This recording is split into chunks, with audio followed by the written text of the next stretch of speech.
Welcome back. We are moving on to our second segment, talking about wills, trusts, and estate planning with Heidi Thompson, author of an amazing book for Arizonans. Because a lot of these things, obviously, there's probably, and we'll get to this, I think, a little deeper, but there's some federal things that apply to estate taxes, correct? And then there's Mhm. some state items that apply to the state that you reside in, presumably. Um, so we just kind of covered the very basics of what a will and what a trust is. And you've alluded to this comment a couple of times, this term called probate. And so I thought now would be a great time to kind of go a little deeper and decide, okay, if I can encapsulate, the will is basically a letter to the court that says, I want these items that I possess to go to these, people, heirs, whatever, friends, family, whomever you like. And our goal is really to never have that used, right? And um, the trust is a mechanism where it's more of a document written to yourself that has longevity past your lifetime, where you get to decide and title different items inside of the trust that get to pass the way that you want without going to a court. Exactly. Is that close? Oh, that was perfectly spot on, right on the Okay, nose. great. So what is this probate thing and how does it work? Okay. So I know you've seen lots of old movies of knights and round tables and all that kind of fun. So back in medieval England, when a lord of a territory would die, the peasants might try to squat in the lord's house and dress up in their clothes. And when the tax people came by, they would pretend they were the rightful owners. Well, back then, the churches were the courts. And so when there would be some complaints or anything, or there was a question, they would check out and look for legal papers for the person sitting in the Lord's house. They would evict the people that don't belong there, and they would instill the next of kin as the rightful owner of that home.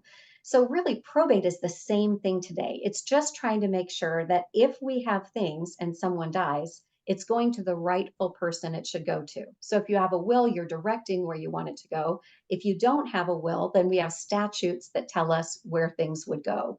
And so, and really, if we sat down at a table together, Carl, and we just sat and came up with our own law, it'd probably be pretty close to Arizona and most states' laws for probate.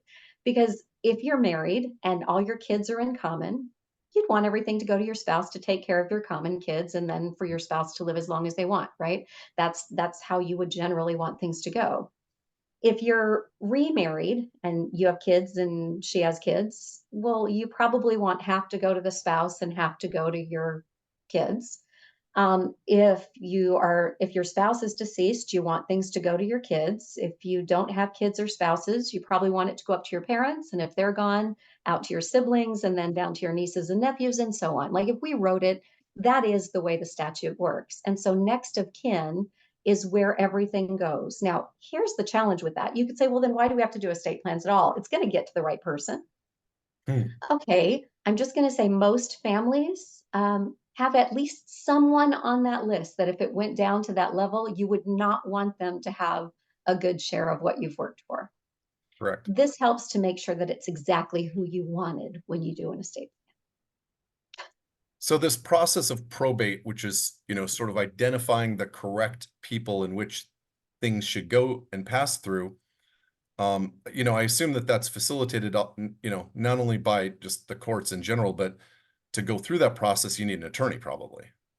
So in many states, it really is the nightmare you've heard about. Okay. There are states that the lawyers will take 10% of your entire assets. It'll drag out for 18 months. You'll have about 4 months of funds before you run out as a family. Your family will have to apply for food stamps to live on during the process. Like it really can be that bad in some states. In Arizona, as long as nobody's contesting anything, probate is just a matter of filing paperwork with a court window. Can you do it yourself? Yes. It will frustrate the daylights out of you to Mhm. try though, because every dot and every T has to be crossed. And there's about 14 forms involved in filing. And if you have one thing wrong, you get to resubmit it, and then you get to resubmit it again. And then yeah, by the end of this, you'll be pulling your teeth out. Most attorneys that do probate work on an hourly fee throughout the process. They'll walk you through everything. They'll do all the paperwork. You're going to pay probably 10 to 15 hours of their time, maybe less if they've got everything automated, but it's not, if they're 350 an hour and the 10 hours, you're $3,500. We're not talking about a tenth of your estate. We're talking about the price of a trust to clean up something you could have done with a trust, Mhm. but the trust would have done a lot of other things for you too during your life. So you missed out. So, and what would the, just for Arizona's time's sake, like what would that, if, because we've all heard sort of the probate horror stories of cost and time. uh, Time. Okay. What's the Time. process in Arizona roughly for the time frame? So in general, there's gonna be about a 30-day lead time from when you're working with the attorney to get things filed. So it's filed at about 30 days after the death of the person that died.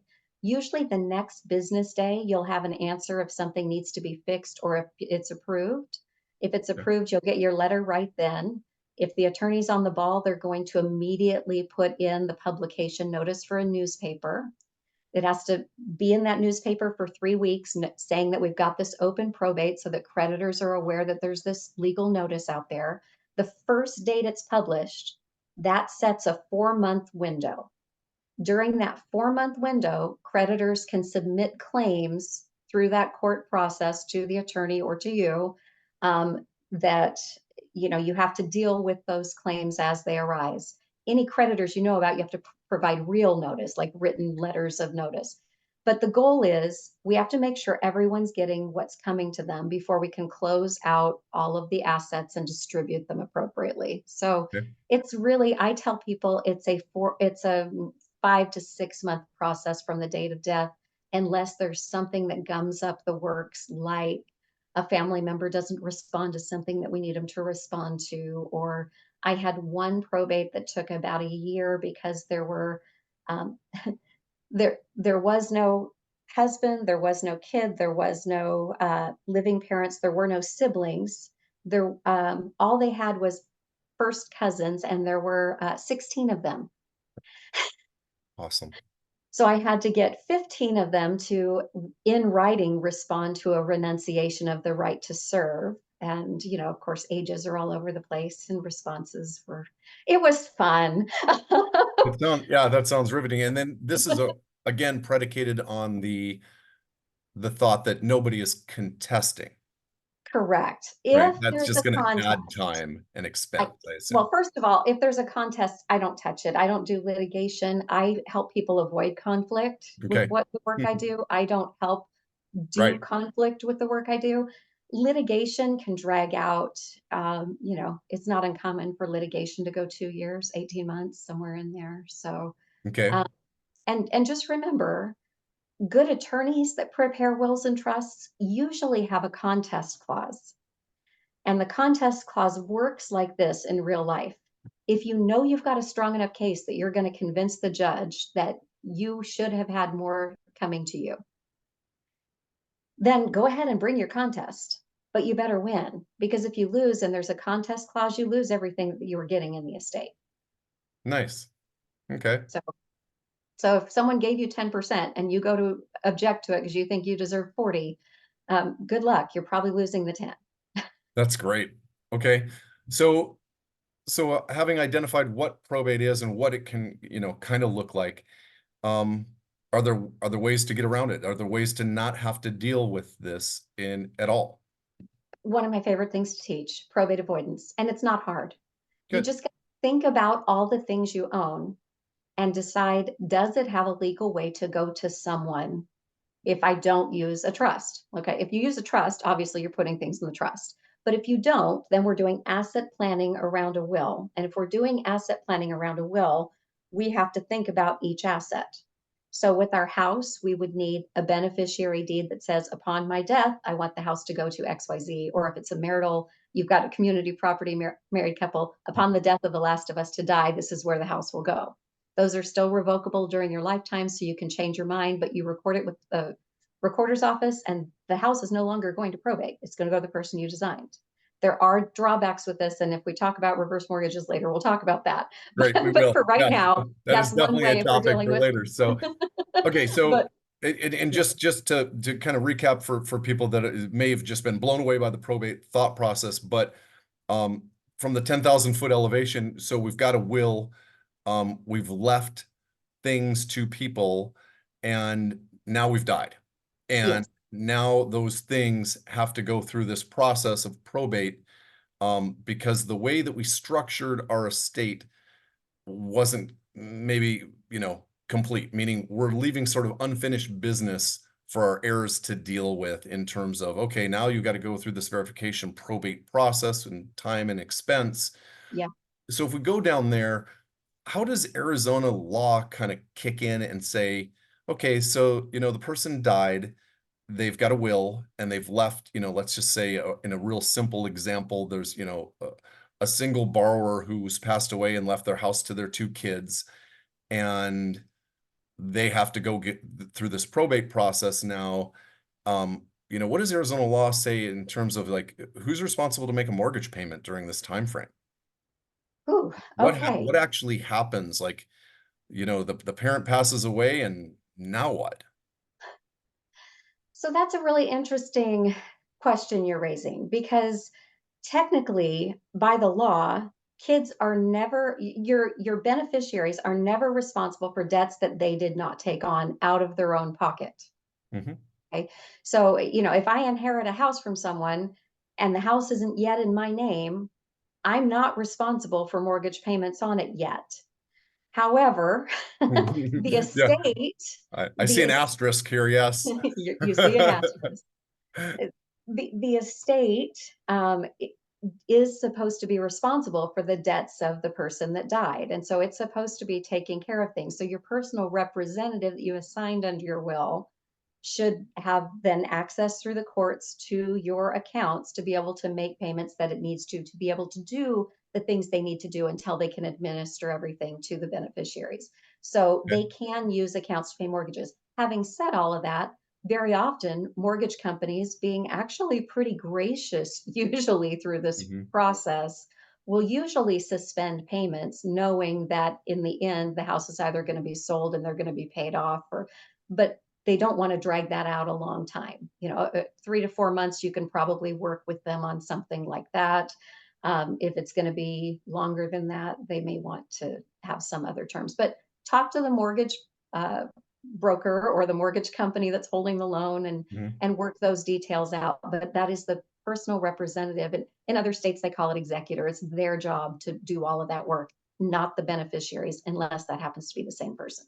Okay, interesting. Yeah, and I've just seen over the years where, the executor or the personal representative has made the payments, and my experience has been that most servicing companies have accepted payments. They almost don't care where the check comes from as long as they get a They check. don't. They Uh, really don't. and so I think that it's a very interesting part of, there's this legal sense, and then there's this, how do we really deal with it sense, Well, and right? most of the time, if the house is going to the kids most of the time are not moving into mom and dad's house. Correct. Yes, Most of the exactly. time, they're going to list it for sale. The proceeds are going to be divided, and it's going to pay off the mortgage before the proceeds are divided. So, generally speaking, the mortgage company is okay waiting a couple months while you market and sell the house, and not they don't care if those mortgage funds are coming in that meantime, as long as it's not long. But it's not something you want to just let sit delinquent either. You notify them. Communication is key, right? I So 100% any agree. big So, okay, so to encapsulate this and pull it back apart, we've got a will, somebody's passed away, they have to go through this probate process, except that you've said that there's a way to avoid all of this. Yes. So we talked about the house briefly and we kind of got onto the beneficiary deeds. We didn't talk about the other items. So your bank accounts, you can actually go to the bank and put payable on death on those accounts. Why banks don't sit down with you and you open the account and say, hey, if something happens to you, who should it go to? They don't. They don't ask. Hmm. You have to go to them and tell them, I want to put a beneficiary on this account. They usually Okay. call that POD, payable on death. Your car, our state of Arizona has a form you can download from the Department of Motor Vehicles that allows you to assign a beneficiary for your car that you staple to title. It doesn't even have to be notarized anymore. It's just a straight up signed form where you designate who should get your car. Wow. Staple to title, easy. Your all of your insurance, life insurance, and investments, they all have beneficiary forms that just have to be kept current. So by the end of all these things that you've done and made sure they have beneficiaries, all you should have left is the stuff in your house. Now, here's the key number in Arizona. If we were to do an estate sale, and if you've been to an estate sale, know that your $5,000 furnishings are worth about $400 at an Right. estate sale. That makes sense. Okay. But if your estate sale would net $75,000, let's say you have some high-end art, some jewelry, some furs, and it would net 75,000. You really can't get away with a will-based plan. You Okay. need a trust because those assets have to be put in something that's living. If you would net an estate sale over 75,000, it is going to probate because you can't just put in a will all my stuff too and have that distributed. It doesn't work that way. It doesn't have a way to pass by operation of law without the court. Okay. So as long as it's under 75,000, nobody cares. Interesting. Okay. Good. And so, I guess I can presume that that having a trust also avoids probate by its very nature because it's the letter that is from you, written to you, and it It's has a your directive contract that doesn't die. that doesn't die. Okay.